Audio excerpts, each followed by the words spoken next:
Everyone in Lagos called them the crazy twins. They dressed alike, spoke alike, and even fought alike. But what shocked people most was this: they loved sharing everything: clothes, secrets, food, and even men. They were born into mystery. Nobody knew who their parents were. The story was whispered in the neighborhood like an urban legend. One stormy night, years ago, an old woman named Mama Busy heard faint cries coming from an abandoned, uncompleted building near her house. At first, she thought it was the wind whistling through the hollow blocks. But when she took her lantern and went closer, her heart nearly stopped.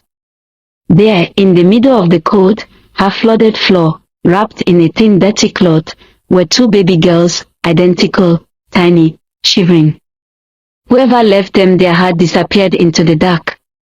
Mama Busy took them in that very night, wrapped them with her only thick wrapper, and whispered, "You are mine now. God has given you to me." From then on, the old woman raised the twins as her own, though she was poor and childless. She named them Anita and Anisha.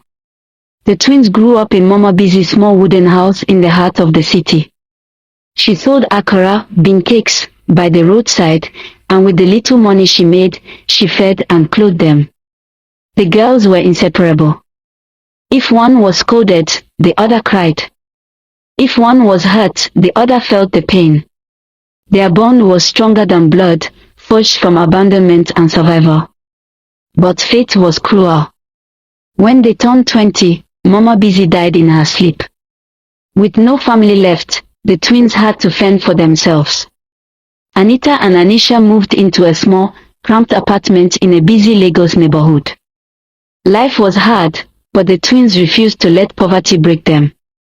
They took small jobs: hostesses at lounges, ushers at weddings, sometimes even selling clothes online. But what made them famous in the area wasn't their hustling. It was their wild lifestyle. They went to clubs together, dressed alike, and laughed the loudest. Men flocked to them, amazed at their beauty and playful nature. The twins had a rule: no man belonged to just one. If Anita met a guy, Anisha had to approve him. And often, approval meant more than just a handshake. They would take turns spending time with him, sometimes even surprising men by showing up together at late-night hangouts. Their friends would gossip in hushed tones. "Those girls are mad. They don't mind if it's the same man, they'll share him, sleep with him, and still laugh about it together the next morning." And it was true. The twins enjoyed seeing how shocked men became when they realized both sisters were equally interested in them. Some men tried to resist, insisting they only wanted one. But the bond between Anita and Anisha was stronger than any man's loyalty. If one man refused to play along, they dropped him quickly and moved on to the next. To them, it wasn't about love, it was about adventure, thrill, and the satisfaction of knowing they had each other no matter what. But then it happened.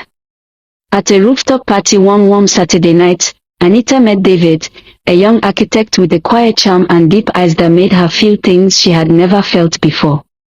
For the first time, she didn't call Anisha over to meet him. She wanted him for herself. Anisha noticed the change almost immediately. Anita hid her phone more, went out alone more often, and smiled secretly at text messages. When Anisha asked, Anita brushed it off with a laugh. But twins know each other too well. Anisha felt betrayed. For the first time in their lives, Anita had chosen not to share. And that was when the cracks began to show.